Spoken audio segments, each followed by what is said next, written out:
Pernahkah anda tertanya-tanya mengapa semakin kuat anda inginkan sesuatu, semakin jauh ia terasa? Anda melakukan segala-galanya dengan betul. Anda membuat papan visi, anda menulis afirmatif, anda berdoa, anda memohon kepada alam semesta. Namun, apa yang anda idamkan itu, sama ada cinta, kekayaan atau kesihatan, masih berada di luar jangkauan, seolah-olah mempermainkan anda. Ini adalah satu paradoks yang menyakitkan yang telah menghantui jutaan orang. Ramai yang akhirnya berputus asa, menyimpulkan bahawa manifestasi hanyalah angan-angan kosong. Tetapi bagaimana jika saya beritahu anda bahawa kegagalan anda bukanlah bukti bahawa undang-undang ini tidak berfungsi? Sebaliknya, ia adalah bukti mutlak bahawa undang-undang ini berfungsi dengan ketepatan yang sempurna. Anda telah memanifestasikan dengan jayanya, cuma bukan apa yang anda fikirkan. Setiap kali anda merasa keinginan yang membara, setiap kali anda berharap dan menunggu, anda sebenarnya menghantar satu isyarat yang sangat jelas kepada medan kuantum. Isyarat itu bukanlah perkataan yang anda ucapkan, tetapi frekuensi yang anda pancarkan. Keadaan menginginkan sesuatu secara getarannya adalah satu pengakuan tentang ketiadaannya. Apabila anda berkata, "Wan Bali, saya mahu lebih banyak wang," alam semesta tidak mendengar perkataan wang. Ia merasakan getaran kekurangan yang mendorong permintaan itu. Apabila anda merindui pasangan jiwa, alam semesta merasakan kekosongan kesunyian anda. Anda secara tidak sedar telah menjadi pakar dalam memanifestasikan ketiadaan. Anda telah melatih badan dan minda anda untuk hidup dalam keadaan belum ada lagi.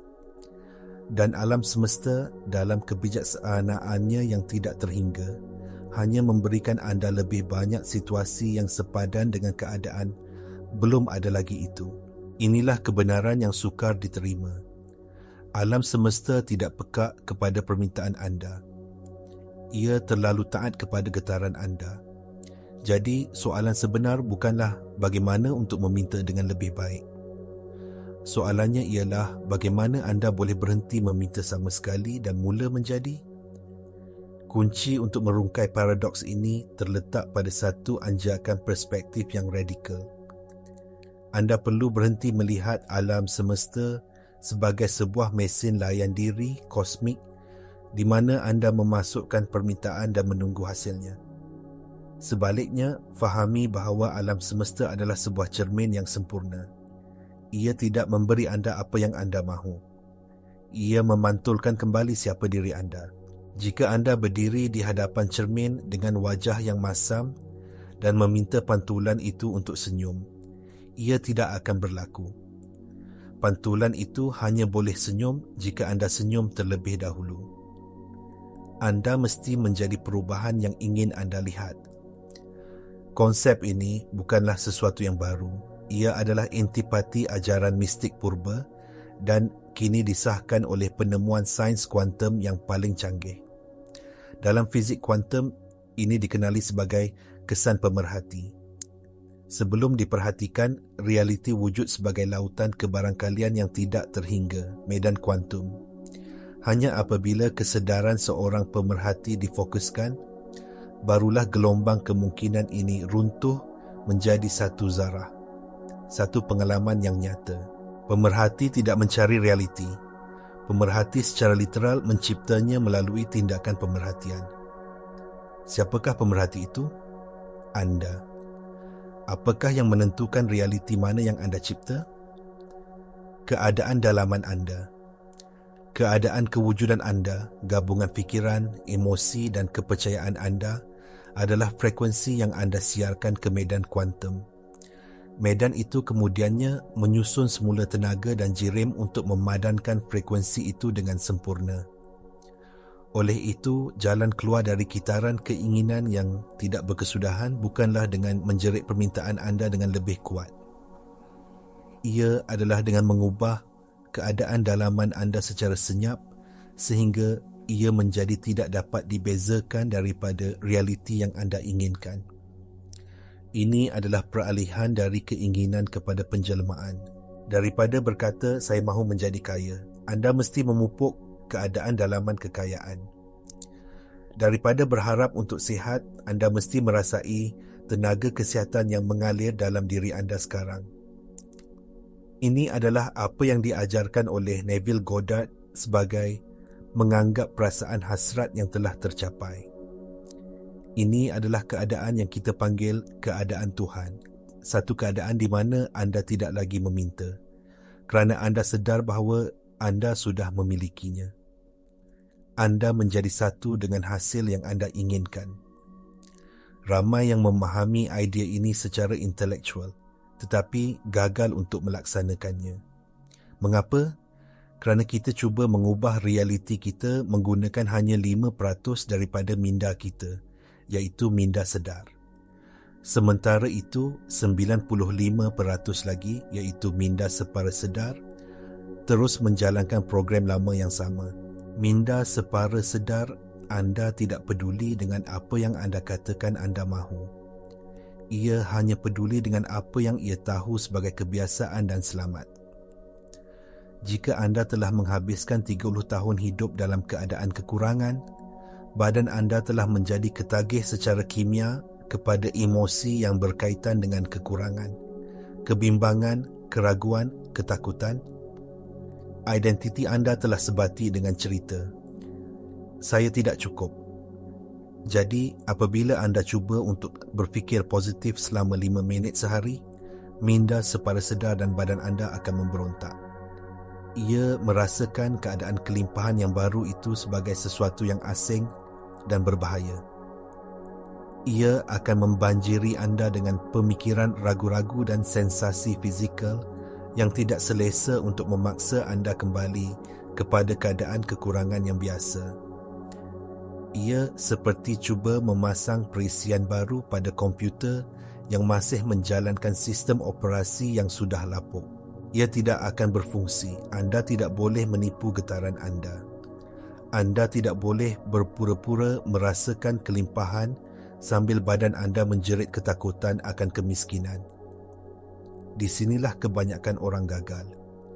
Mereka mencuba selama beberapa hari, tidak melihat hasil segera dan kemudian kembali kepada kepercayaan bahawa semua ini karut. Mereka tidak menyedari bahawa apa yang mereka alami bukanlah kegagalan, tetapi satu maklum balas yang sempurna. Alam semesta hanya menunjukkan kepada mereka di mana program dalaman mereka yang sebenar berada. Untuk benar-benar berubah, anda mesti melampaui minda sedar. Anda perlu memprogram semula sistem operasi itu sendiri. Anda mesti mengubah identiti anda di peringkat selular, mengajar semula badan anda bagaimana rasanya untuk hidup dalam realiti baru anda, sehingga ia menjadi keadaan semula jadi anda. Bagaimanakah kita boleh merapatkan jurang antara niat sedar dan program separa sedar ini? Bagaimana kita boleh mengajar badan kita untuk merasakan realiti yang belum lagi wujud secara fizikal? Jawapannya adalah sesuatu yang begitu asas dan sentiasa ada bersama kita sehingga kita sering mengabaikannya. Nafas kita. Nafas adalah jambatan ajaib antara dunia yang kelihatan dan tidak kelihatan. Ia adalah satu-satunya sistem dalam badan kita yang berfungsi secara automatik tetapi juga boleh dikawal secara sedar. Ia adalah pintu masuk terus ke sistem saraf autonomi anda yang mengawal 95% fungsi badan anda yang tidak disedari. Apabila anda berada dalam keadaan kekurangan, ketakutan atau keinginan, nafas anda menjadi cetek dan laju. Ini menghantar isyarat kepada otak anda bahawa anda berada dalam bahaya, mengaktifkan tindak balas lawan atau lari. Jantung anda mula berdegup tidak teratur, melepaskan hormon stres seperti kortisol ke dalam aliran darah anda. Ini mewujudkan keadaan yang dikenali sebagai ketidakselarasan jantung otak. Anda secara literal berada dalam keadaan huru-hara dalaman. Isyarat getaran yang anda hantar ke medan kuantum adalah hingar yang tidak jelas dan bercanggah. Sebaliknya, apabila anda dengan sengaja memperlahankan, dan mendalamkan nafas anda, sesuatu yang luar biasa berlaku. Anda menghantar isyarat keselamatan dan ketenangan kepada otak anda. Jantung anda mula berdegup dalam irama yang koheren dan stabil. Keadaan ini yang dipanggil keselarasan jantung otak adalah keadaan biologi yang optimum untuk penyembuhan, kreativiti dan manifestasi. Apabila jantung dan otak anda berada dalam keselarasan, anda menjana medan elektromagnet yang sangat kuat dan teratur. Medan ini yang boleh diukur beberapa kaki dari badan anda adalah bahasa yang difahami oleh medan kuantum. Ia adalah isyarat yang jelas dan berkuasa tentang siapa diri anda. Dengan mengawal nafas anda secara langsung mengawal fisiologi anda, yang seterusnya mengubah tanda tangan tenaga anda. Anda berhenti menghantar isyarat kekurangan dan mula menyiarkan frekuensi keutuhan, kelimpahan dan kesejahteraan. Anda menjadi pemerhati yang koheren, mampu meruntuhkan kemungkinan yang diingini dari medan kuantum ke dalam realiti anda. Sekarang, mari kita gabungkan semua ini. Kita tahu bahawa keinginan mencipta kekurangan. Kita tahu bahawa alam semesta adalah cermin kepada keadaan dalaman kita. Dan kita tahu bahawa nafas adalah kunci untuk mengubah keadaan dalaman kita. Langkah seterusnya adalah untuk menggunakan nafas secara sedar untuk memupuk dan menjelmakan keadaan Tuhan, keadaan perasaan hasrat yang telah tercapai. Keadaan Tuhan bukanlah tentang menjadi sombong atau ego. Ia adalah tentang mengingati sifat sebenar anda sebagai pencipta. Ia adalah tentang menyelaraskan diri anda dengan kecerdasan kuantum yang mencipta dunia. Dalam keadaan ini, tidak ada pemisahan antara anda dan apa yang anda inginkan. Anda bukan lagi pemohon yang lemah. Anda adalah sumber itu sendiri. Ini melampaui pemikiran positif. Ini adalah penjelmaan selular. Anda tidak cuba untuk merasa kaya. Anda merasai aliran kelimpahan dalam setiap sel anda. Anda tidak berharap untuk sihat. Anda merasakan kecergasan dan tenaga hidup mengalir melalui anda. Ini adalah getaran koheren yang paling kuat yang boleh anda hasilkan. Tetapi, bagaimana jika fikiran yang ragu-ragu muncul? Bagaimana jika suara kecil di kepala anda berkata, ini tidak benar, lihat akaun bank anda, lihat laporan perubatan anda. Di sinilah kebanyakan orang tersandung. Mereka cuba melawan fikiran itu yang hanya memberikannya lebih banyak tenaga. Rahsianya bukanlah untuk melawan keraguan, tetapi untuk menjadikannya tidak relevan. Fikiran anda mungkin berbohong kepada anda, tetapi badan anda tidak boleh. Apabila anda menggunakan nafas anda untuk mewujudkan keadaan keselarasan jantung otak, anda mencipta satu pengalaman fisiologi yang nyata. Badan anda mula menghasilkan kimia kelimpahan dan kesejahteraan. Pengalaman fizikal ini lebih kuat daripada mana-mana pemikiran yang ragu-ragu. Anda secara literal mengubah keadaan kimia dalaman anda untuk sepadan dengan realiti masa depan anda. Menurut epigenetik, isyarat emosi yang koheren ini mula mengaktifkan gen-gen baru dan mengaktifkan gen-gen lama. Anda mula membina badan baru untuk minda baru anda. Anda menjadi bukti hidup akan kebenaran anda sebelum ia muncul dalam cermin 3D. Apabila anda mencapai keadaan koheren ini, anda menghantar isyarat yang bersih dan tidak bercampur baur ke medan kuantum. Alam semesta sebagai cermin yang sempurna tidak mempunyai pilihan selain menyusun semula dirinya untuk memantulkan kejelasan dalaman anda. Manifestasi tidak lagi menjadi satu perjuangan. Ia menjadi kesan sampingan semula jadi dari siapa diri anda. Ini mungkin terdengar rumit, tetapi proses untuk memulakannya adalah sangat mudah. Saya akan berkongsi dengan anda satu teknik pernafasan yang sangat berkuasa, yang saya panggil ritual saya adalah. Ritual ini direka untuk memintas minda sedar yang kritis dan menanam identiti baru anda. terus ke dalam minda separa sedar dan badan anda. Cari tempat yang tenang di mana anda tidak akan diganggu selama beberapa minit. Duduk tegak dengan selesa tetapi jangan terlalu tegang. Tutup mata anda. Mulakan dengan menarik nafas perlahan dan dalam melalui hidung anda biarkan perut anda mengembang. Kira hingga 4 atau 5. Semasa anda menarik nafas, ulangi perkataan saya dalam fikiran anda. Rasakan bagaimana nafas itu mengisi anda dengan kehidupan, dengan potensi tulen. Kemudian hembus nafas perlahan-lahan melalui mulut anda lebih lama daripada tarikan nafas anda, mungkin hingga kiraan 6 atau 7. Semasa anda menghembus nafas, lengkapkan pernyataan itu dengan keadaan yang ingin anda jelmakan. Saya adalah sihat, saya adalah makmur, saya adalah disayangi, saya adalah tenang. Pilih satu keadaan yang paling penting bagi anda sekarang dan kekal dengannya. Jangan hanya menyebut perkataan itu, rasakannya. Semasa anda menghembus adalah makmur, rasakan perasaan lega, kebebasan dan kemurahan hati yang datang dengan kelimpahan kewangan. Rasakan sensasinya dalam badan anda. Mungkin rasa hangat di dada anda atau rasa ringan di seluruh badan anda. Lakukan ini selama 5 hingga 10 minit setiap hari. Perkara yang paling penting adalah konsistensi.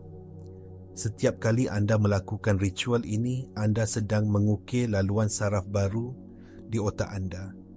Anda sedang mengajar semula sel-sel badan anda tentang rupa dan rasa realiti baru anda. Anda sedang menguatkan isyarat koheren anda ke medan kuantum. Anda mungkin tidak melihat perubahan luaran semalaman dan itu tidak mengapa. Tujuan utama latihan ini bukanlah untuk mendapatkan sesuatu. Tujuannya adalah untuk menjadi seseorang. Apabila anda menjadi orang yang makmur, tenang dan sihat di dalam, realiti luaran anda tidak mempunyai pilihan selain untuk mengejar. Jadi, saya menjemput anda sekarang. Hentikan seketika video ini. Cuba satu pusingan nafas, saya adalah. Tarik nafas, saya. Hembus nafas, adalah. Rasakannya. Biarkan ia menjadi nyata untuk seketika. Inilah langkah pertama anda untuk mengambil alih kuasa penciptaan anda. Semasa anda mula mengamalkan ini, anda pasti akan menghadapi cabaran. Keraguan akan datang. Realiti lama anda akan cuba menarik anda kembali. Anda mungkin melihat cermin 3D dan berkata, tiada apa yang berubah. Ini adalah ujian yang paling penting. Adakah anda akan mempercayai deria anda yang hanya menunjukkan pantulan masa lalu? Atau adakah anda akan mempercayai keadaan dalaman anda yang sedang mencipta masa depan? Apabila keraguan muncul, jangan melawannya. Jangan berdebat dengannya. Cuma perhatikan ia seperti awan yang berlalu di langit. Kemudian dengan lembut, kembalikan perhatian anda kepada nafas anda dan kepada perasaan saya adalah. Setiap kali anda melakukan ini, anda sedang membuat pilihan. Anda memilih untuk menambat diri anda dalam realiti baru anda, bukan dalam gamer masa lalu. Fahami bahawa mungkin ada sedikit masa jeda antara perubahan dalaman anda dan manifestasi luaran. Fikirkan tentang sebuah kapal besar yang mengubah haluan. Kapten mungkin telah memusingkan steering, tetapi kapal itu memerlukan sedikit masa untuk bertindak balas kerana momentumnya. Begitu juga dengan realiti anda. Anda telah mengubah haluan getaran anda, tetapi tenaga lama mungkin masih berjalan untuk seketika. Kesabaran dan kegigihan anda dalam tempoh ini adalah amat penting. Jangan terus-menerus memeriksa di luar untuk melihat sama ada ia sudah berfungsi. Itu hanya akan membawa anda kembali kepada getaran kekurangan dan belum ada lagi. Sebaliknya, jadikan keadaan dalaman anda sebagai satu-satunya realiti anda. Jatuh cinta dengan perasaan hasrat anda yang telah tercapai. Hidup dari keadaan itu. Buat keputusan dari keadaan itu. berinteraksi dengan dunia dari keadaan itu. Apabila anda melakukannya, anda mempercepatkan proses itu secara eksponen. Anda menunjukkan kepada alam semesta bahawa anda tidak lagi menunggu bukti. Anda telah menjadi bukti itu sendiri. Ini adalah iman sejati. Bukan kepercayaan buta, tetapi kepercayaan yang lahir dari pengalaman dalaman yang mendalam. Anda tahu ia benar kerana anda boleh merasainya dalam tulang anda. Dan apabila anda mencapai tahap kepastian dalaman ini, alam semesta akan tunduk kepada keyakinan anda. Keajaiban tidak akan lagi menjadi peristiwa yang jarang berlaku, tetapi cara hidup anda yang semula jadi. Kita telah melalui satu perjalanan yang mendalam. Kita bermula dengan memahami mengapa keinginan menolak apa yang kita mahu. Kita menemui alam semesta sebagai cermin yang sempurna kepada keadaan dalaman kita, bukan sebagai pemberi permintaan. Kita belajar bahawa kunci untuk mengubah pantulan adalah dengan mengubah diri kita terlebih dahulu, beralih dari meminta kepada menjadi. Kita meneroka bagaimana minda separa sedar dan ketagihan badan terhadap emosi masa lalu sering mensabotaj usaha kita. Kemudian, kita menemui jambatan untuk mengatasi halangan ini. Nafas. Melalui pernafasan yang sedar, kita boleh mengawal fisiologi kita, mewujudkan keselarasan jantung otak dan menukar tanda tangan getaran kita dari tidak koheren kepada koheren. Ini membawa kita kepada konsep keadaan Tuhan, di mana kita menjelmakan perasaan hasrat yang telah tercapai dan menjadi pemerhati yang berkuasa yang meruntuhkan realiti pilihan kita dari medan kuantum.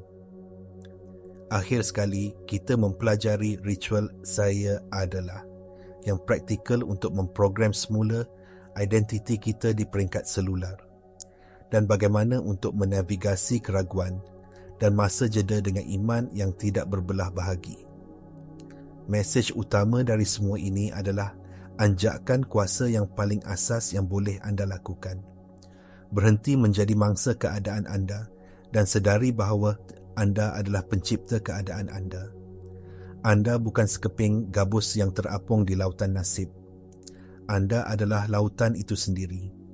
Kuasa yang mencipta dunia, galaksi dan bintang-bintang berada di dalam diri anda, menunggu untuk diarahkan oleh kesedaran anda.